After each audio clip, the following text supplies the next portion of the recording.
Olá a todos, sejam muito bem-vindos aqui ao Futebol Trianon. Eu sou o Lucas Ramon e estou aqui com um convidado muito especial, Felipe Noronha, do canal Eu Vim de Santos, para falar mais um pouco mais sobre o confronto Santos e Boca Juniors, né? Nessa quarta agora é Boca e Santos, mas quarta que vem, Santos e Boca Juniors. Eu queria agradecer muito, Noronha, você ter disponibilizado o seu tempo para vir aqui. Muito obrigado, boa tarde. Imagina, são sempre um prazer. Boa tarde, Lucas. Então, eu tenho certeza que tem muito torcedor santista vendo a gente e tá ansioso pro jogo de amanhã, né? Se ele tá vendo na quarta-feira no jogo de hoje, né? Ô Felipe, você acha que, assim, com o pé na porta, você acha que o Santos tem chances reais com o futebol que tá jogando de passar pelo Boca Juniors e chegar na final? As chances reais todo time tem, né? Futebol dá mais chances que os outros esportes. Dá pra gente comparar com o basquete. O basquete dificilmente tem uma zebra, né? No futebol, você pode, por exemplo, se trancar lá atrás, segurar o time adversário, arranjar um gol no contra-ataque, que inclusive eu acho que vai ser a grande aposta do Santos nesse duelo, principalmente na Bombonera. Chances tem, é favorito? Não é. Inclusive, entre os quatro semifinalistas, no caso, acredito que seja o, digamos, com menos chances, mas as chances existem, né? Elas não são zero, não. Eu vou nesse quesito também. Eu acho que o Santos, dos quatro, é o patinho feio, vamos dizer assim, né? Dos quatro é o menos favorito, mas é o que, na minha visão, que mais surpreende, né? E indo nessa toada, assim, você acha que a gente sabe que essa temporada do Santos vem sendo, para alguns da imprensa, muito, como eu bem disse, novidade, uma surpresa. Você acha que o Santos estar na semifinal é mais um trabalho do Cuca, da comissão técnica, do trabalho, da visão de futebol que o Cuca tem, ou do elenco? Ou uma mescla, não sei quem sabe?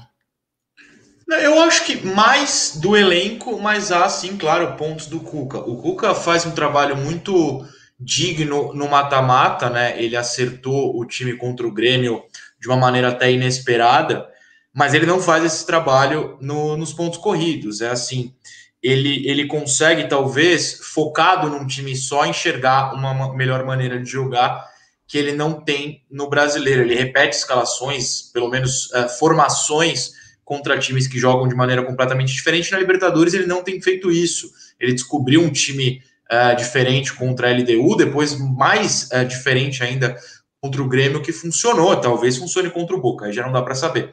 Mas eu valorizo mais o elenco nesse sentido, dou mais créditos ao elenco, porque eu acho que é um elenco que é bom, ele pode ser curto, mas ele não é ruim, né?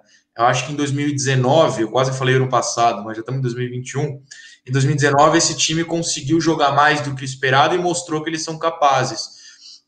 Acho que o Cuca, no geral, segura o futebol de alguns jogadores, mesmo do Marinho, por exemplo. O Marinho já jogou mais do que tem jogado nos últimos jogos, mas quando não segura, quando os jogadores se soltam, eles realizam atuações melhores. Acho que o jogo contra o Grêmio, o 4-1 no caso, é um exemplo claro disso. Mas aí um exemplo favorável ao Cuca é o jogo de ida, em que ele encontrou um jeito de neutralizar o Grêmio. O Santos, jogando teoricamente recuado, chutou mais que o Grêmio, né?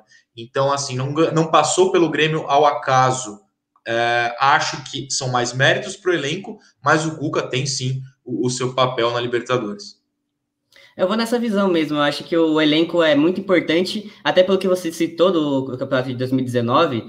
O Santos perdeu alguns jogadores, mas a repôs muito bem na minha visão, né? Por exemplo, no gol, o John e o João Paulo, na minha visão, são goleiros mais capacitados que o Everson, assim. E também no ataque, o Sacha, o Carlos Jorge consegue fazer essa função muito bem.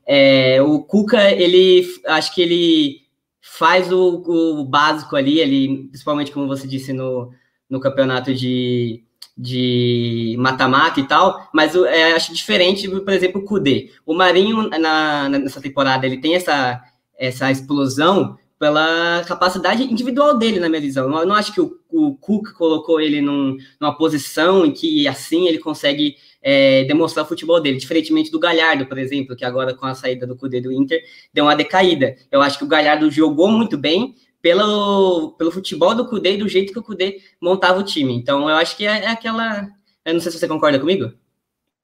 Não, eu concordo, sim, eu concordo. Não à toa o Marinho fala que ele aprendeu a jogar bola com o Roger Sampaoli, técnico anterior, e o Cuca às vezes coloca ele de meia, recua ele demais, ele não pode jogar longe da área. Então tem esse fator, mas no geral não dá para tirar os créditos que o Cuca tem, não.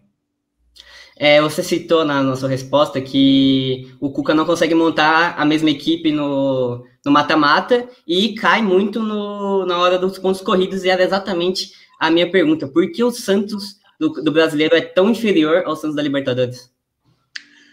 É complicado, né? Eu acho que passa muito pelos erros de escalação e formação, né? A escolha de formação tática do técnico. A gente teve um jogo recente contra o Vasco, em que ele usou a mesma formação do jogo contra o Grêmio. Eu posso estar errando, talvez não tenha sido contra o Vasco, mas eu acho que foi. E ele abdicou do meio-campo, o que era a mesma formação, né? 3 volantes, sem meia, sem ligação automaticamente para o ataque. Você não precisa jogar contra o Vasco assim. E aí, quando começa perdendo, as substituições do segundo tempo não foram para arrumar o meio, foram simplesmente jogando pessoas, né, para o ataque. O Marinho, por exemplo, começou no banco aquele dia. E aí entra o Marinho de meia. O Marinho não é meia. O Marinho não vai ajudar de longe os atacantes. Então, esses erros de formação, você escalar contra um time muito mais fraco, o Vasco, que ganhou daquele Santos, ainda está na zona de abaixamento, perdeu logo em seguida de 3-0 para o Atlético Paranaense. Você não precisava jogar da mesma maneira que jogou contra o Grêmio, um Grêmio mais forte, que está acima no brasileiro do que o Santos, que na teoria tinha o futebol mais bonito do Brasil, segundo o Renato Gaúcho, isso é uma outra discussão, mas um time forte, tem argumento para isso. O Vasco não tem. O Vasco é um dos piores times da Série A, tá na tabela, tá na zona de abaixamento, e o Cuca repetiu a escalação. Contra o Ceará, a mesma coisa, em casa, só empatou. Então, assim, ele tem esses detalhes de achar que a mesma escalação vai servir para todo mundo, o que é um erro do técnico brasileiro, usualmente, né? O técnico brasileiro não costuma variar. Mas aí na Libertadores ele varia. Então, é complicado que ele insista nesse erro só no brasileiro. Eu acho que basicamente passa por isso a campanha do Santos tão abaixo em relação à Libertadores no Campeonato Nacional. Eu enxergo bastante essa visão do Cuca no quesito assim, deu certo, então eu vou fazer, para sempre. Ele só continua, até parar de dar certo, e tem um momento que de fato não dá certo. Eu vejo também, não sei se você concorda comigo, você não acha que pode ser um pouco do psicológico do jogador que está pensando, no brasileiro eu consigo uma vaga na pré-Libertadores, mas o título já é impossível, na Libertadores eu posso fazer história, sendo tetracampeão, por exemplo? É muito difícil analisar psicológico de jogador, né? Eu acho que a gente eu me incluo, tá? A gente, imprensa, tem essa mania de fazer alguns julgamentos aleatórios sem ter como provar. Psicológico, cansaço. A gente não é preparador físico, a gente não é psicólogo, sabe? É muito difícil você cravar isso. Eu não tô criticando sua pergunta de maneira alguma. Eu acho que a gente cai nessa, eu caio também. Acho que todos caímos. Eu prefiro falar que não, eu não sei se é psicológico. Talvez num jogo de Libertadores eles se encontrem melhor em campo, busquem mais a coisa certa, e no brasileiro aceitem esses erros, por exemplo, o Marinho ser meia. Na Libertadores ele não foi escalado de meia em nenhum momento, né? Claro, a questão da vontade pode ser maior. Você tem um jogo para viver, você tem um jogo para sobreviver, na verdade. Contra o Grêmio você tinha um jogo. Você tinha que ganhar aquele jogo ou acabou tudo. No brasileiro, muita gente, aí não só no Santos, vai levando, tem mais 20 jogos depois, tem mais 15. Quando vê, na situação do Santos mesmo agora, tem 11, 10 jogos para acabar o brasileiro e já caiu lá para trás, para oitavo. A mesma pré-Libertadores já ficou muito difícil. Então eu acho que um time que se encontrou no quesito sobrevivência. A gente precisa ganhar esse jogo para sobreviver. Contra a LDU e contra o Grêmio foi assim. Tomara que seja contra o Boca, né? Que se mantenha assim e até o final. Imagina, na final realmente você tem um jogo. Se você jogar pela sobrevivência e der certo, você é campeão. Então, pode funcionar. Não é seguro, né? O Santos correu risco contra a LDU. O Santos perdeu o jogo em casa da LDU. Que por acaso tinha ganhado fora, passou só no gol fora. Mas esse time joga num limite e enquanto der certo viver nesse limite, tá bom. Voltando um pouco para falar sobre o Boca mesmo, sobre o confronto da Libertadores, eu tenho certeza que boa parte dos torcedores santistas assistiram o jogo do River contra o Boca Juniors lá na La Bombonera, e eu tenho certeza que você também viu, e eu quero saber, Noronha, o que você enxerga de ponto forte que o Santos tem, que pode tirar vantagem da defesa do Boca Juniors, e em contrapartida, um defeito que o Santos tem, que o Boca Juniors pode tirar vantagem e complicar a defesa santista. Na verdade, esse jogo contra o River acaba não servindo muito, porque o Boca, no caso, só jogou com 4 titulares, um deles é o goleiro, então 3, né, na linha, na verdade, que foram o Esquerdos, que é o zagueiro, aí o Campuzano, que é o volante que se lesionou e não joga, então isso já diminui para 2. Foi o Esquerdos. O Rara entrou no segundo tempo, né? Mas o Rara entrou no segundo tempo, o Tevez também, o próprio Capaldo, se eu não me engano, mas de titulares mesmo, só mais o Villa, que é o ponto esquerda, meia esquerda, ponto esquerda, ele roda por ali. Então, eu acho que não dá para tirar muito, não só por isso, mas também pela postura do Boca em relação ao River. O River teve a bola durante o jogo porque o River é mais time que o Boca, é mais time que o Santos e acho que é mais time que o Palmeiras. Eu posso acabar errando. Nem sempre o mais time vence, mas em qualidade o River tem mais que os outros 3 da semifinal. Então o River ficou com a bola e o Boca aceitou o jogo. Acho que contra o Santos não vai acontecer isso. Não tem porque o Boca dar a bola ao Santos como deu ao River. Acho que vai ser o contrário. O Santos vai dar a bola ao Boca. Então, especificamente desse jogo, eu acho que não significa muito para a semi. Mas, analisando jogos passados, principalmente os da Libertadores, ou pelo menos os jogos que o Boca entrou com os titulares, você pode notar que um defeito é a marcação de lado, né? A marcação dos laterais é bastante fraca, principalmente pela direita, com o Rara de titular, às vezes é o Buffarini, com a lesão, na verdade, do Campuzano, pode ser que o Rara seja volante, deve jogar o Gonzalez, mas enfim, e o Buffarini pela direita. Os dois não são bons marcadores. Do outro lado também o Fabra não é um grande marcador. Então, assim, para entrar na área jogando pela ponta, pode ser uma coisa interessante do Santos. Você me perguntou, desculpa, um defeito do Santos, né? Depois. Isso, exato. O que o Boca pode usar contra o Santos? O meio-campo, sem dúvida. Eu acho que a entrada do Tevez e do Sálvio, que não jogaram de titulares, o Sálvio sequer jogou contra o River, e o Tevez entrou e deu assistência para o gol de empate do Boca, foi 2-2 contra o River. Isso muda bastante o jogo. O Santos tem um meio de campo muito fraco, como eu falei agora há pouco, o Santos usualmente não tem armador, vai jogar sem armador, pelo menos de ofício, essa partida na Bombonera. Se for o Soteldo na meia, o Soteldo não é o meia, ele é ponta, vai jogar improvisado. Se ele jogar com o Soteldo na ponta, isso ele, no caso o Cuca, quer dizer que ele vai escalar ou o Jobson ou o Sandri junto ao Alisson e o Pituca, ou seja, 3 volantes de qualquer maneira. O Boca pode aproveitar isso. O Boca pode avançar suas linhas, ele marcou contra o Racing na pressão o tempo inteiro, até abrir o 2-0 que era necessário nas quartas de final e deu certo. O Tevez e o Sálvio se movimentando por ali é um caos. Alisson e Pituca vão sofrer muito com o Tevez e com o Sálvio se movimentando no meio. Eu acho que o Boca, se for para ganhar, ganha o jogo por ali. Eles ocupam muito bem o meio-campo, principalmente e até na entrada da área. Eles vão sempre com vários caras centralizados, além dos pontas. Eles não deixam um cara isolado. Eu acho que o Santos vai ter bastante dificuldade para marcar isso. Bom, já vindo ali, já estamos na parte final do nosso vídeo. Só quero saber se você, Felipe Noronha, fosse o técnico do Santos, quarta-feira, 7h15 na La Bombonera, qual o time ideal para você, o jeito que o Santos jogaria e a escalação? Ideal não dá, porque o Santos não tem meia, então não é ideal jogar sem meia, né? É muito complicado essa situação do Santos de não ter um meia. Quer dizer, tem um Giamota, mas não acho que funcione. Eu escalaria o John, claro, para Veríssimo, Luan Pérez, Felipe e Jonathan.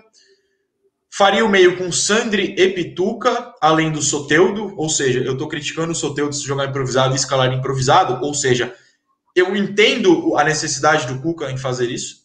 Então, Sandri, Pituca e Soteldo. Lucas Braga, Marinho e Caio Jorge. Por que Lucas Braga e Soteldo juntos?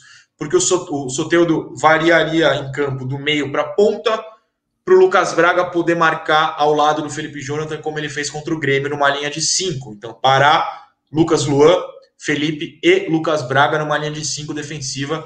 Eu acho que o Lucas Braga pode ajudar muito por ali, porque na direita do Boca cai o Sálvio.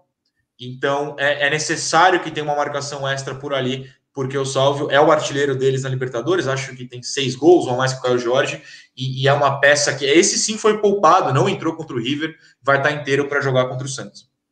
Eu vou te questionar aqui uma coisa que eu estava estudando pro vídeo, né, e pensando assim, né, nessa escalação, nessa pergunta que eu fiz para você. Você não acha viável, assim, por exemplo, o Lucas Braga começar na lateral e o Felipe Jonathan no meio? Você acha que é muita invenção da minha cabeça, assim, pensar nisso? Eu acho que... Não, invenção não, mas eu acho que seria um risco, porque o Felipe Jonathan não é bom na recomposição defensiva. Então, se o Felipe Jonathan é escalado de meia, ele tem sérias dificuldades em retornar para marcar na esquerda. É muito difícil, ele toma muita bola nas costas. Então o ideal é você manter o Felipe Jonathan recuado e o Lucas avançar para ajudar o Soteldo, com o Felipe Jonathan atrás do Lucas sempre. Se o Felipe Jonathan, joga à frente do Lucas, eu acho que tira o principal do Lucas, que é o avanço pela ponta, e coloca o pior do Felipe Jonathan, que é esse retorno à defesa. Além de que, para mim, claro, é só uma opinião mesmo, o Felipe não é um grande armador. Quando o Felipe jogava mais avançado, não era exatamente de meia, né? Muito menos isolado. Era mais na ajuda ao ponta esquerda. Ele jogava avançado ali. E aí ele não tinha essa obrigação de retornar para a marcação. Em Bombonera você vai ter essa obrigação. Não dá para o Santos abdicar de mais um nessa marcação. Se pode ter 5, tem de ter pelo menos 5, 6 com volante, 7 com outro volante.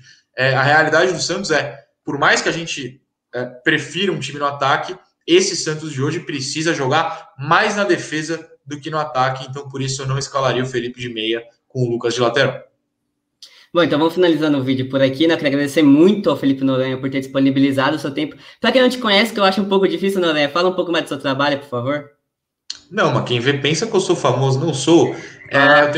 Jamais. Eu tenho um canal no YouTube que se chama Eu Vim de Santos. Estamos aí falando todo dia, ou quase isso, sobre o Santos Futebol Clube, principalmente com análises táticas, não só notícias, não só cópias, é mais análise mesmo, para tentar ajudar todo mundo que gosta de entender um pouco mais do futebol, né? Não só ganhou, perdeu, mas sim por que ganhou, por que perdeu. Eu acho que é mais interessante, mas claro, tem quem acha, tem quem não. Quem acha é bem-vindo, quem não também é bem-vindo, porque eu não excluo ninguém, não é mesmo?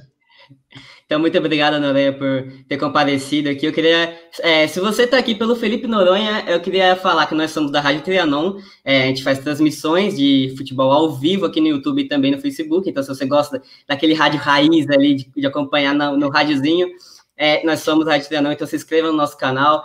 Comenta aí se você acha que eu e o Noronha falamos alguma bobagem, claro. Deixa o seu gostei, o seu não gostei, se você não gostou. E é isso, muito obrigado e até mais.